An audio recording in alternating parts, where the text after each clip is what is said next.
Bom, queria nesse vídeo fazer um resumão da chegada do Bolsonaro ao Brasil.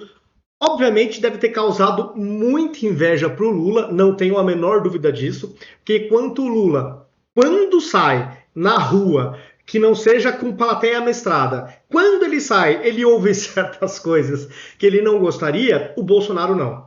Ele é ovacionado, ele é aplaudido, o povo vai organicamente, vai de graça, vai porque quer receber o cara. Aí o Bolsonaro chegou, já deu uma entrevista para a Jovem Pan e ele tocou alguns pontos importantes, alguns trechos, eu vou até dar um play aqui com vocês, mas uma coisa que eu achei criminoso foi o seguinte: o Bolsonaro falou, aliás, eu vou até dar um play nisso aqui, que ele também publicou nas redes sociais dele, que assim, é inacreditável. O PT tirou o carro blindado do Bolsonaro.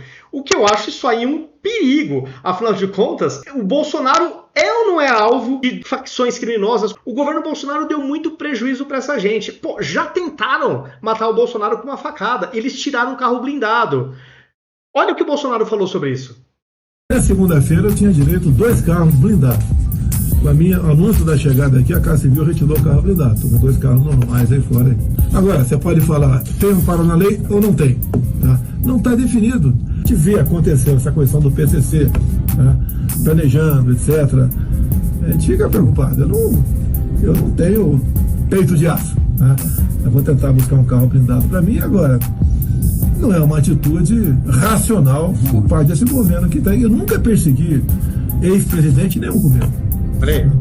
Tudo que foi pedido nós concedemos. Agora comigo, pela volta, anuncia, não tem mais carro blindado para você. Tá dando um recado. Eu só posso entender isso aí.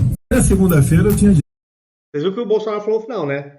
Foi dado um recado do PT para ele. Assim, é o que ele entende, né? Porque como que você não vai dar o carro blindado? O Lula, mesmo quando não era mais presidente, a gente quando via ele sair, saía com carros blindados, até porque o povo não gosta do cara. Aí tiraram do Bolsonaro, cara, isso aí é absurdo, porque para rolar um atentado contra ele ficou fácil, né? O carro não é blindado, joga uma pedra, pega a cabeça, pega o peito, enfim, e aí, como que fica? Então achei uma coisa deplorável que o PT fez, realmente, olha, desumano, tá? Para ser bem educado. E nessa entrevista que o Bolsonaro deu na Jovem Pan, que foi boa, ele falou de algumas coisas. No começo da entrevista ele já começou mandando bem, que é o seguinte: ele falou que, né, da tentativa aí de torná-lo inelegível, né, ele até falou que ele tem mais de 200 processos. Ele responde a mais de 200 processos, ele tem que bancar, tem que arcar isso tudo do bolso. Só que ele responde a processos de quando ele era presidente. Então olha que coisa maluca. E aí, ele até lembrou, né, que a Dilma, ela foi empichada. E a Constituição era explícita, lá não cabia interpretação. Você perde o mandato, você automaticamente fica inelegível por 8 anos.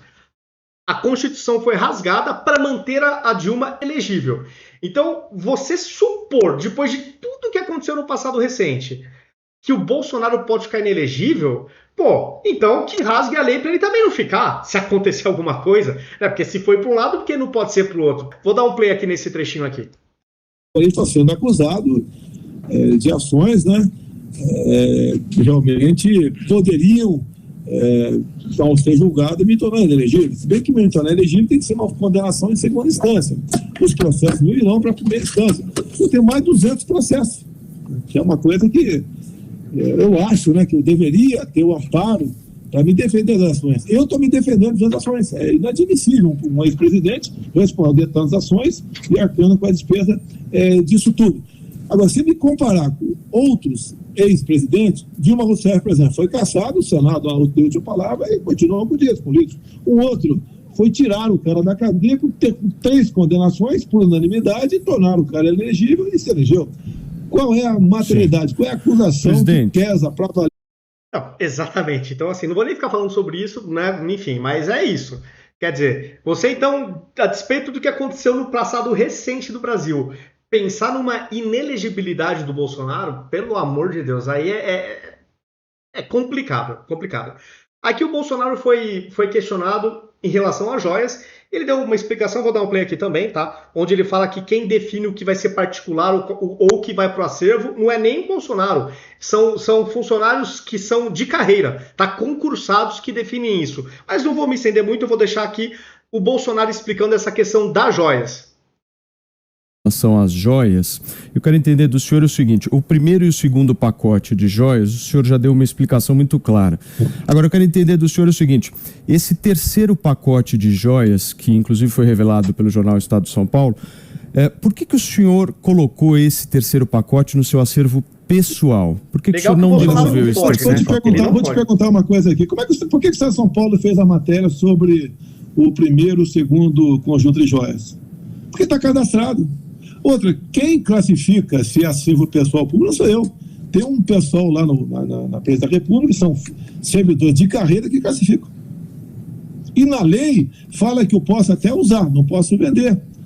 Agora, como criou-se o problema, está à disposição. E o TCU, por liminar, disse que eu poderia ter a posse dessas joias. Depois foi julgada a liminar na frente, ela caiu. Qual foi a decisão final? As joias foram entregues para a Caixa Econômica Federal e 2 armas foram entregues para a Polícia Federal. Esse outro conjunto está à minha disposição. Então não teve nada escondido. Se não tivesse sido cadastrado, o Estado de São Paulo não faria a matéria. É muito simples.